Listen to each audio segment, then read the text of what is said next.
စာအခုမှစတင်မဲ့ beginner တွေအတွက်ခွဲလို့အရန်ခက်တဲ့ကြော်ရှိခွဲနည်းလေးတွေကိုကျွန်တော်ကရှင်းပြပေးတော့မှာဖြစ်ပါတယ်။ဝါနဲ့ကနေကကြတော့ဘာတွေကွဲလဲဆိုတော့ကကြတော့ကျွန်တော်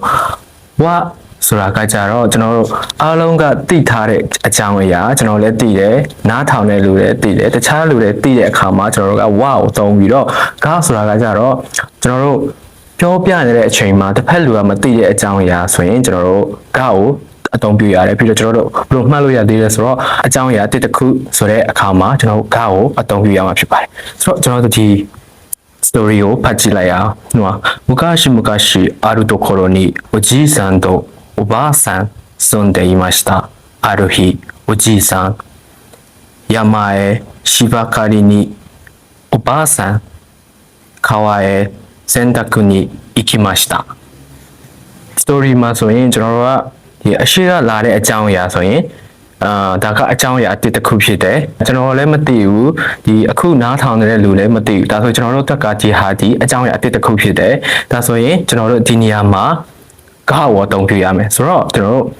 昔あるところにおじいさんとおばあさんが住んでいましたဒီဟာဒီအကြောင်းအရာတစ်ခုဖြစ်တယ်ကျွန်တော်လည်းမသိဘူးပြီးတော့ဒီနားထောင်တဲ့လူလည်းမသိဘူးဆိုတော့ဒီဟာဒီအကြောင်းအရာတစ်ခုဖြစ်တဲ့အတွက်ကြောင့်ကျွန်တော်ဒီဟာကိုကားလို့ဒီနေရာမှာကားကိုအသုံးပြရမယ်ဆိုတော့နောက်တစ်ခုある日おじいさん山へ芝刈りにဆိုတော့ဒီနေရာဒီကျွန်တော်တို့အရင်အကြောင်းအရာထဲမှာကျွန်တော်တို့おじいさんနဲ့ばあさんが住んでいましたဆိုတဲ့အကြောင်းအရာတစ်ခုကြီးကိုကျွန်တော်တို့သိပြီးတွားပြီးဆိုတော့ဒီဟာဒီおじいさんおばあさんဒီကျွန်တော်တို့ကအကြောင်းအရာတစ်ခုမဟုတ်တော့ဘူးကျွန်တော်တို့သိပြီးသားအကြောင်းအရာဖြစ်တဲ့အတွက်ကြောင့်おじいさん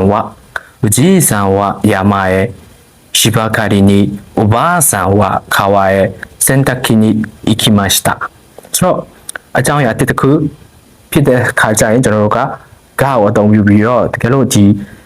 ကျွန်တော်တို့သိပြီးသားအကြောင်းအရာနားထောင်တဲ့လူလည်းသိတယ်ကျွန်တော်လည်းသိတယ်အားလုံးလည်းသိတဲ့အကြောင်းအရာဆိုရင်ဝါကိုအသုံးပြုရမှာဖြစ်ပါတယ်ကျွန်တော်တို့ဝါနဲ့ကားနဲ့ခွဲနီးဒီနေရာတွေမပြီးသေးပါဘူးတခြားခွဲလို့ရတဲ့အရာတွေအများကြီးရှိပါသေးတယ်ဆိုတော့ကျွန်တော်တို့ဆက်ကြည့်လိုက်ကြရအောင်